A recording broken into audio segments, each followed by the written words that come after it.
Hello, welcome along. Nigel here with you, Nigel's Modelling Bench. Part 54 now of the build of this Shelby Mustang GT500 from DeAgostini in massive 1/6 scale. It is a beauty and it's going together really nice.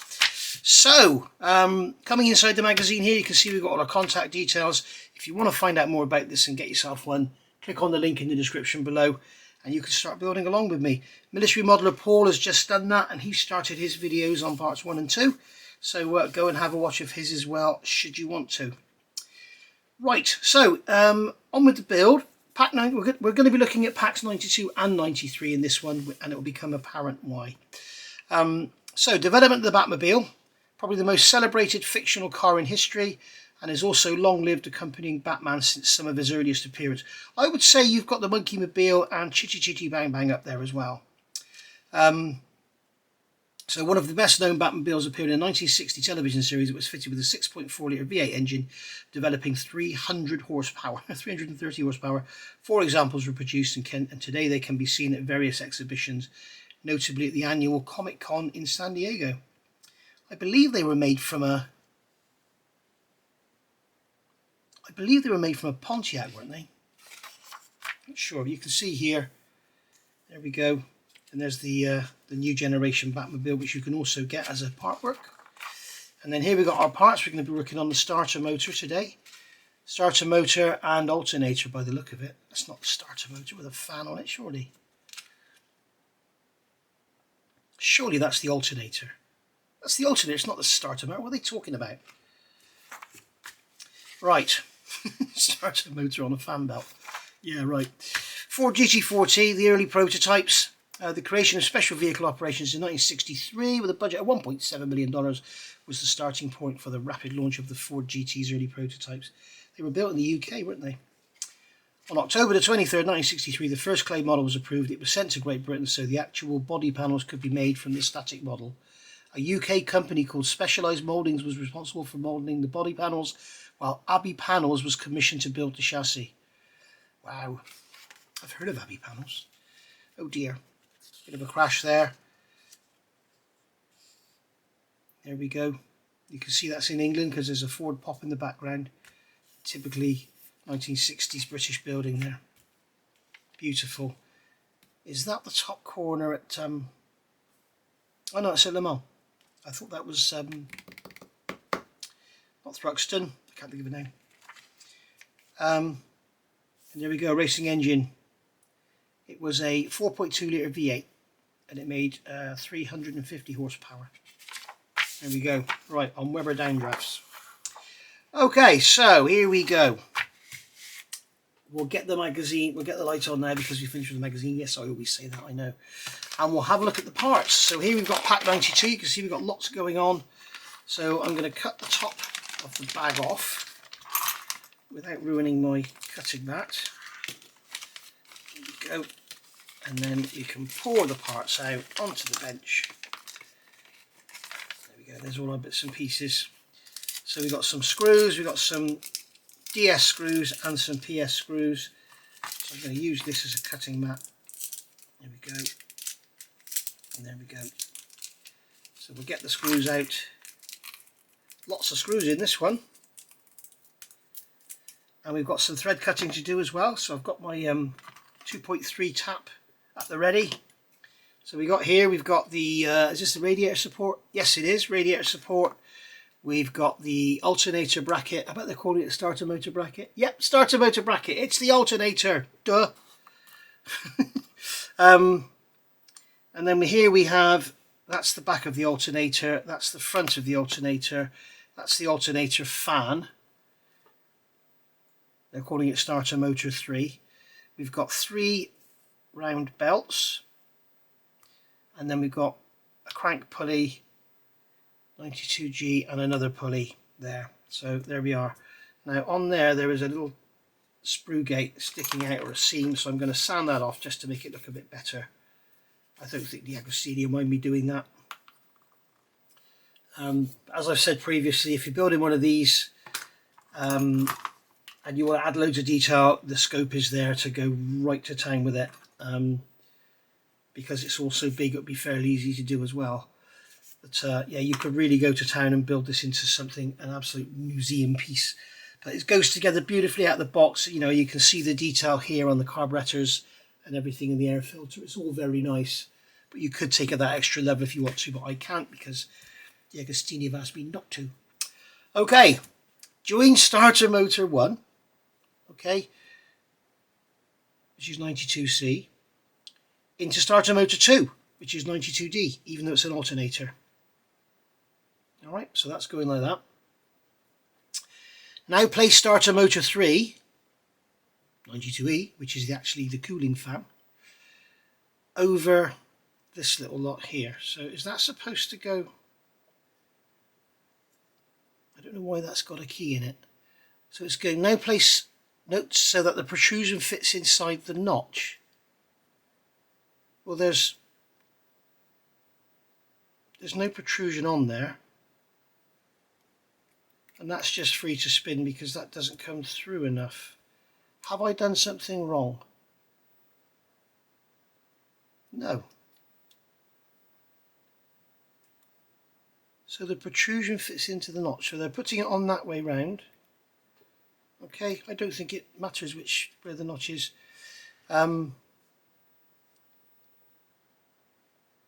place the pulley 92H, that's this small one, on starter motor 392E. So that's going to go into there. So it looks like it is going to turn actually. Connect the whole assembly with a PSO5 screw through the centre of the pulley. So there's a PSO5 screw.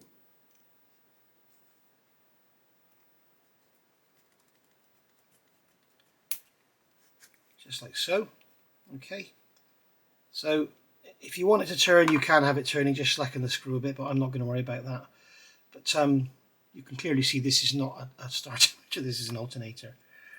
Okay, retrieve the engine front assembly and place the starter motor bracket onto it. So this is where I wrongly told you to put this part. This part's going to go in there, so you've got a pin and a lug to fit our alternator bracket. There's also a sprue gate sticking out there, so I'm going to get rid of that. Okay, and we're going to put that in there, and then we're going to turn it over and we're going to secure it with a PSO5 screw. Just like so. There we go. That's gone in there like that. Now place the starter motor between the two arms of the bracket, fixed in place with two PSO5 screws as shown in the picture. So we've basically got that alternator going on like that. So I'm going to grab a PSO5 screw, okay, put the alternator down on the bench, get it away from the magazine, put that down on the bench like that, just pick it up and get the screw into there. Okay, don't tighten it down, leave it loose, and then get the other one in. Now obviously, because this is an alternator, you tension it like that, but they've given you a hole for it to go in rather than a slot, so you don't have to worry about tensioning it on your starter motor adjustment.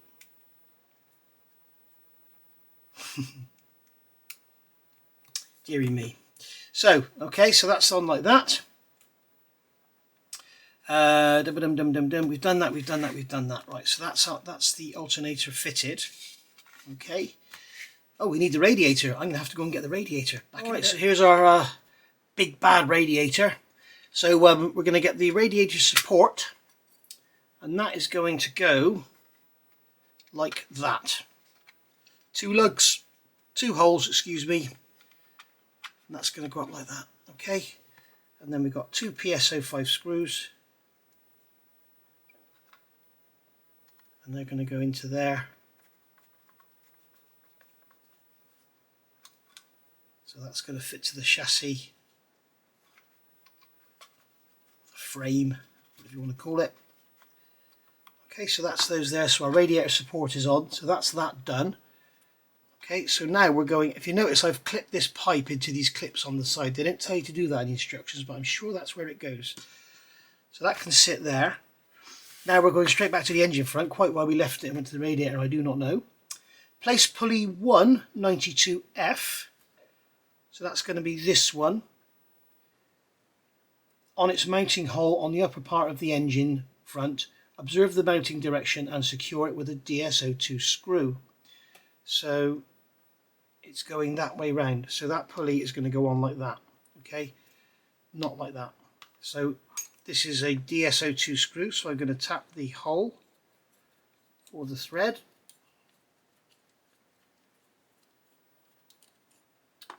There we go. Plonk that over the top, and then we will grab a DSO2 screw and screw that into our cut thread, like so. And then we're going to get the other pulley and we're going to fasten that with another DSO2 screw. So I'm going to come in here with my tap, cut the thread. As I said all the time, you don't have to do this. I just like to do it because I'm a time-served engineer and I don't like just jamming metal screws into things. So that is going to go on that way round, okay? And then we grab the DSO2 screw and that will go in just like that. Okay, so that's our front pulley fitted. So now finally fit the two engine belts that engage with the starter motor, the alternator. So we're going to have two belts. So I'll have one on this pulley here. I'm going to actually make sure I don't twist it. Okay, so that's gone like that, and I've managed to get it twisted. So we'll untwist it. I've managed to pull it over the back. Oh, come on. We'll put that over that rear pulley there. Alright, so get that untwisted on there. That's all good. And then the next belt is going to go into the second groove, like so. Just like that. Second groove, or the front groove. Okay, make sure you've got no twist in it. Yes, we've got a twist in it there, look.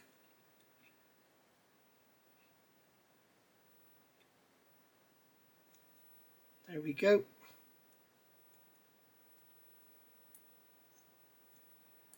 You can see the pressure of those belts is pulling that over. So it's not ideal.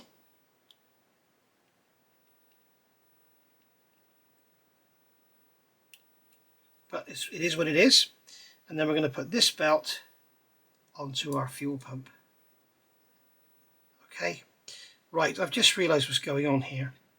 They're calling this a fuel pump. It's not. It's a power steering pump. That's why it's got a dipstick in it.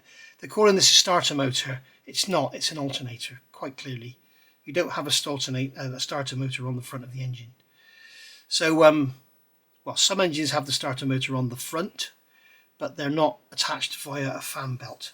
Okay, so there we are. So that's that. So we've done our radiator support and built the front of the engine up there. Okay, this here, if you want to get this to sit nice and square, I would suggest drilling a hole in the side of the alternator and in the side of the engine and gluing it in with a metal rod, and that will keep it all nice and solid. Or find some larger black belts that won't put as much force on it. Okay, maybe over time these will actually stretch and lose some of their tension.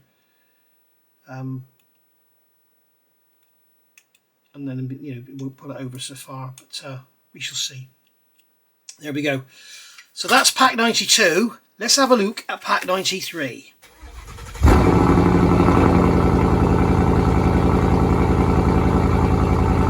Okay, so there's the sound of my lovely Mustang when it had its loud exhaust fitted. It's all back to standard now, ready to sell. Right, so pack 93. The Mustang Shelby by Classic Restorations. Yeah, these are like brand new Mustangs. Absolutely amazing. You can basically build one of these brand new. You see, there's one there. Wow. And then there we are. We've got the parts for pack 93. I go to the page, half tracks, the cross country kings. Yeah, they're wonderful, those things. That's the M1, I think it is, wouldn't it? Beautiful. A Citroën Cagresse used in the Crasserie Yellow Cruise of 1931-32 from Beirut to Peking. Can't talk today. There he is. Look at all those people in the back of there. And there's the US M3, sorry, not M1. And there's a Ripsaw EV2. There was one of those on Top Gear, I remember. Absolutely amazing. But beautiful military looking vehicle, aren't they? Beautiful thing. Okay. Right, so go back to the contents, and now you will see why I've merged this one. So here's our parts for Pack 93. We've got a plastic bracket and an engine block, or half an engine block, and it's saying on this occasion keep the two parts in a safe place for use in the next assembly stage. So why didn't they just give us the rest of the engine in this assembly stage, and then we'd have been fine. But it's talking here about the engine. And you can see here's the built-up engine. In fact, if we open this up, we will be able to get an idea of the size of this bloody thing. It's huge. Get out of the way, screwdriver. Right. So there's our engine half. So this is a plastic bracket for something or other. That's going to go in there, and that's going to be where the sump screws on or something like that. Or no, it's going to hold the top down, isn't it? So that's going to go like that. And then this is the head. So that's going to fit the other way round, like that. So there you can see how beautiful our engine is. Sitting like that, you can see how big it's going to be. It's huge. And then we're going to have spark plugs going in these 4 holes here. And an exhaust manifold going in these holes here, and there we are. As I say, if you want to, you could go on and paint your cord plugs and everything, paint your head bolts, but I'm not allowed to do that. Okay, so that's where that's going to go. So we'll keep those parts in our box for the next stage, and I will see you in a month's time. You can see how lovely this model is. That's a bit of a weird photo. They've managed to get, they've got a picture there of the engine bay. Here they've got a rear wing piece, a rear fender. I'm kind of hoping that they're not going to make this model with separate rear fenders, so there's going to be a join in there. I'm hoping this whole rear is going to be one piece. So we shall see. But anyway, there we go. So that's Pack 93. I will see you all next month for part 55, I think it's going to be now next. And we'll be looking at packs 94, 4, 5, 6, 7 and 8, no doubt. And can't wait. We're going to be getting the engine together. It's going to be a, and then finally get the engine into the chassis. That's going to be a real starting point then. But we're starting to see the end of the tunnel, I think, here. Because we've got all the interior done. We're going to be finishing the engine soon. All the suspension is done, all the underside is done, the exhaust system is in. It's just going to be bodywork. So we've got another, I think it's 120 or 130 parts. So I don't quite know how we're going to get the extra parts, how we're going to cover that, because we've done the doors, we've done the mirrors. We haven't done a tailgate or the hood yet. We've done the front bumper. We haven't done the rear bumper. All the wheels are done. So yeah, I'll see you soon for that one. Thank you for watching. Bye for now.